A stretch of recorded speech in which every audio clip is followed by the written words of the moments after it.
There's not one person that the tariffs don't impact. Right. In the world. Yep. In the world.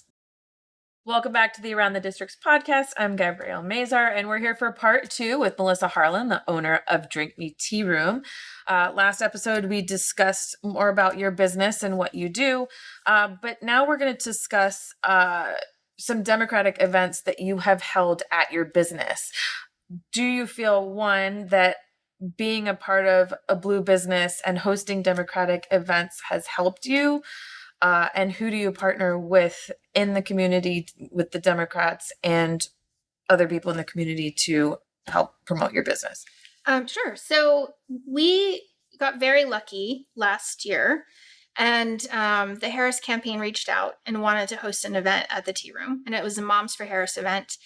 So we were so lucky to host Jennifer Garner, Ambassador Susan Rice, and they were coming and speaking really to help promote Kamala Harris in the election. But then from that, we also hosted a postcard event for reproductive freedom.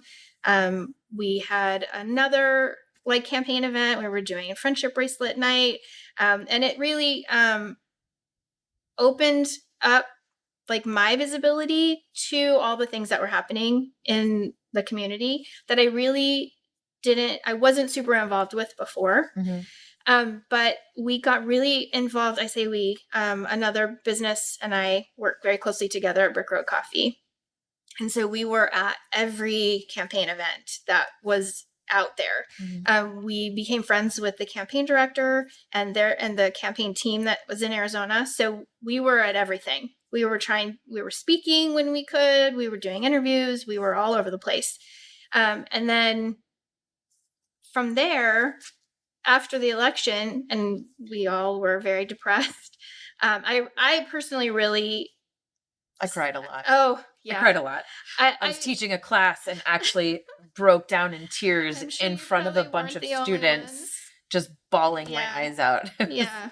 Yeah. Anyway. But... So after that, there was this big void for me. I'm like, well, I have to keep fighting. I have to do something else. I have to be involved in other ways. So we really continued to be involved and host events where we can.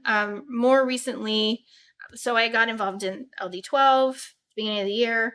And really, I'm going to all kinds of events now to stay involved. Mm-hmm. I am also involved with the city. I'm on the Sustainability Commission.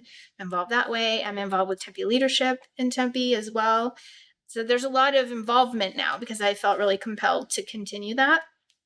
So I have hosted some other kind of Democrat events. Tempe Rising has come and done a couple things.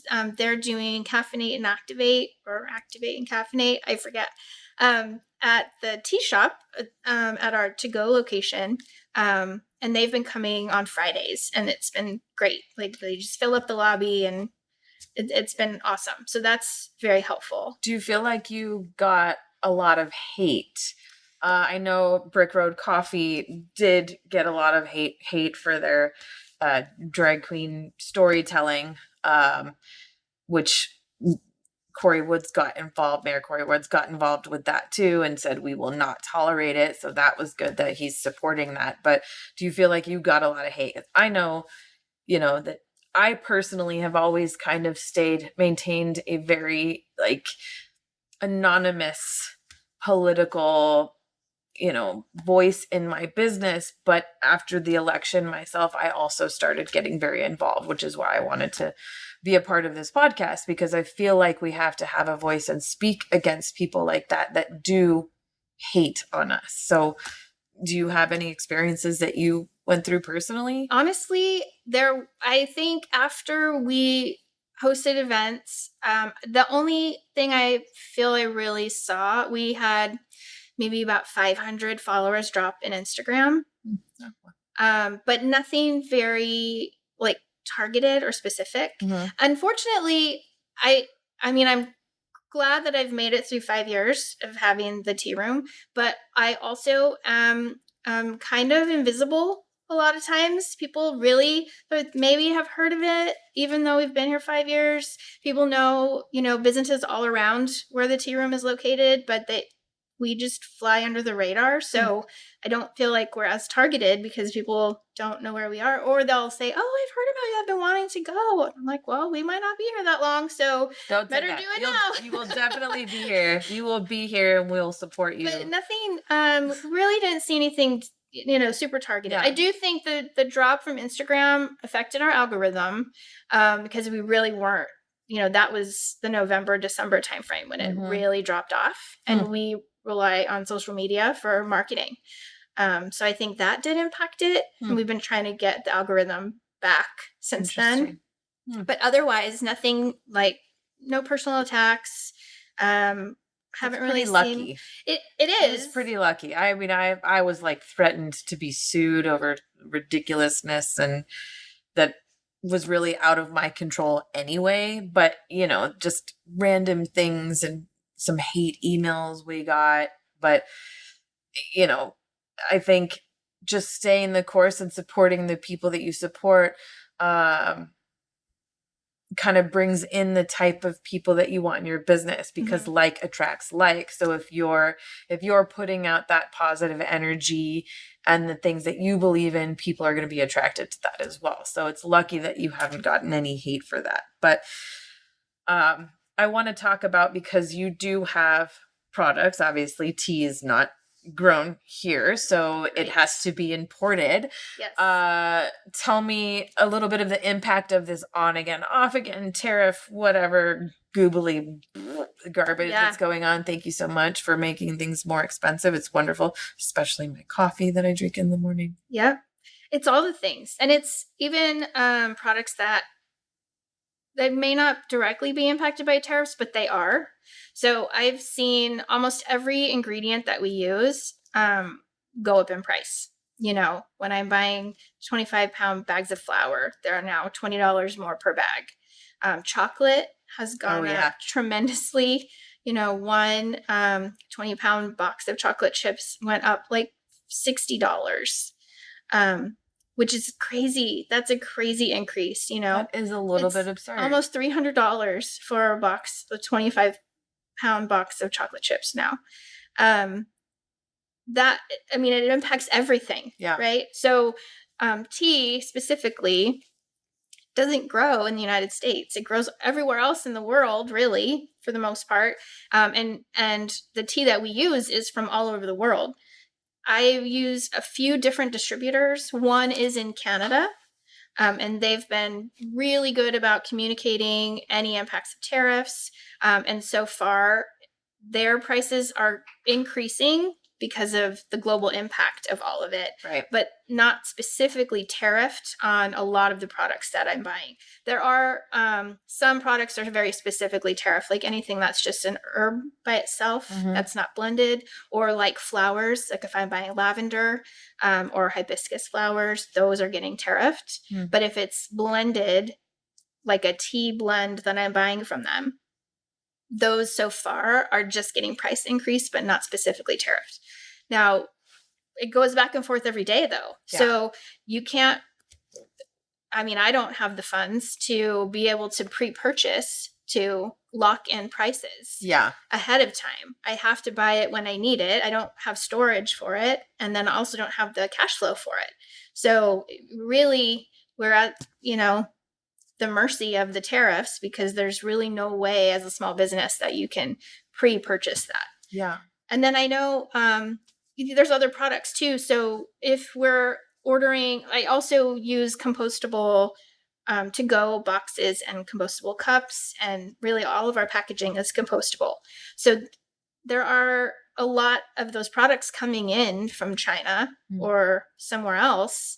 So if we order them now, by the time we get them here, the price might go up again because of the shipping and the tariffs. Right, but you don't know until it's here.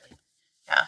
I know affecting my business, I don't have a lot of product. I have some merchandise, but not a ton.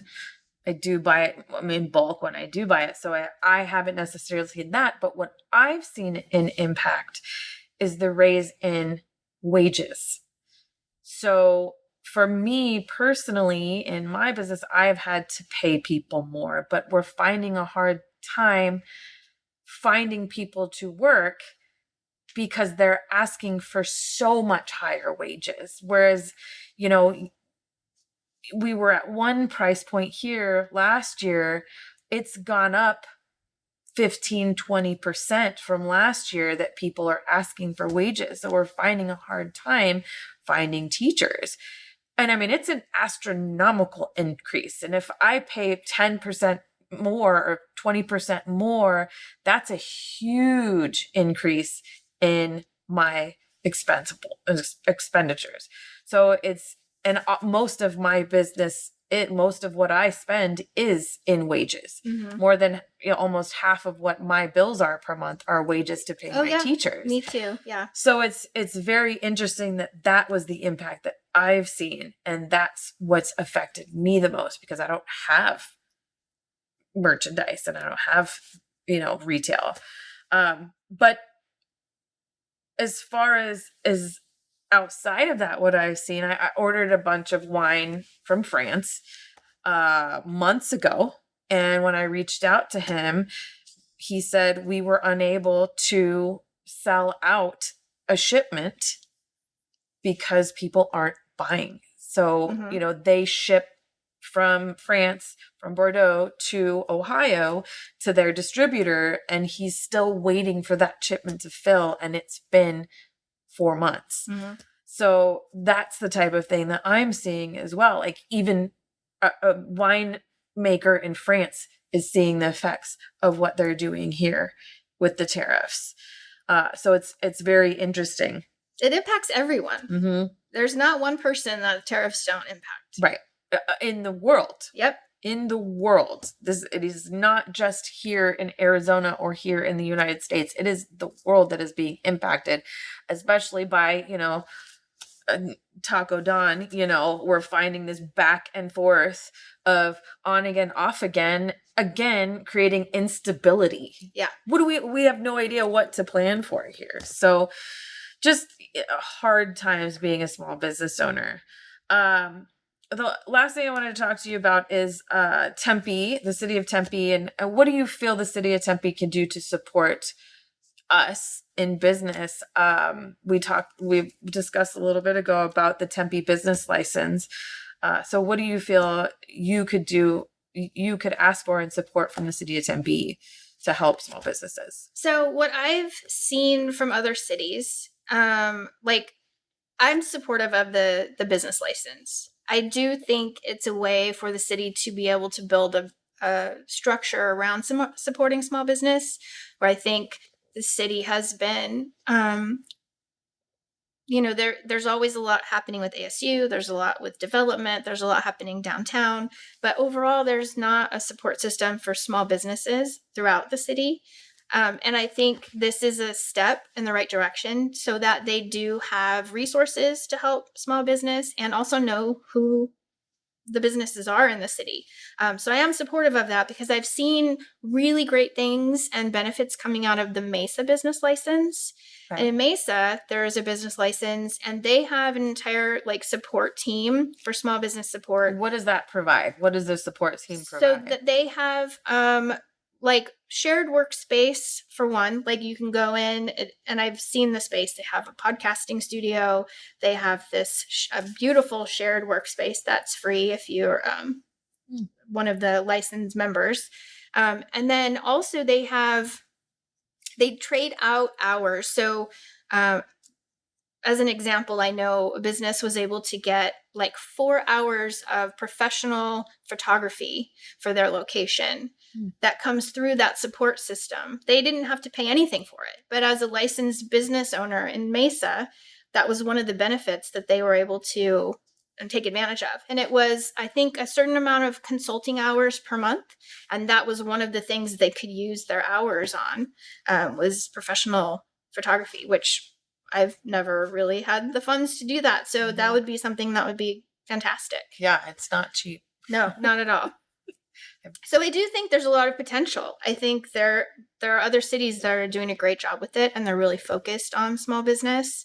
And I think that Tempe's a little bit behind in that focus. When I started, I didn't know what I was doing, and I didn't know who to ask. And the city really didn't have a support system, 5 years ago. And I think that should have one, and they should be very focused on small business, but there's not a mechanism for that right now. Yeah. So I do think the business license is a good idea. All right. There's obviously arguments for it and against it. I think that support is great. We do need to support small businesses, period. Supporting local, supporting the people in your community, because that's what keeps money going. That's what keeps the economy going. And we have to stop letting all this money go up and up and up and up and up, because everybody down here suffers. You're making billions of dollars for Bezos and, what's his name? I don't even care his name. You know what I'm talking about. Elon Musky. But, we want to support the small businesses so our communities have money coming back and forth. Yeah. But thank you so much for coming on the show today and talking about your business. How do we find you? What's the best way to find you or book a reservation with you? Our website is drinkmetearoom.com. We are in South Tempe at Warner and McClintock. We do themed afternoon teas. So Alice in Wonderland is our main theme, but we'll be doing Galactic tea in September. We do Halloween tea, Scary Merry Christmas, Winter Wonderland. So we have a bunch of themes back to back for the fall and winter. But we do new things all the time. So there's always events happening. We're doing craft nights now, like a craft and sip night. All of that information is on our website. Very cool. Well, thank you so much. Support Drink Me Tea Room. Go to drinkmetearoom.com, make a reservation, have a little party, get some good tea, and support local. So thank you guys so much for listening to the show today. Please like, share, comment on this show.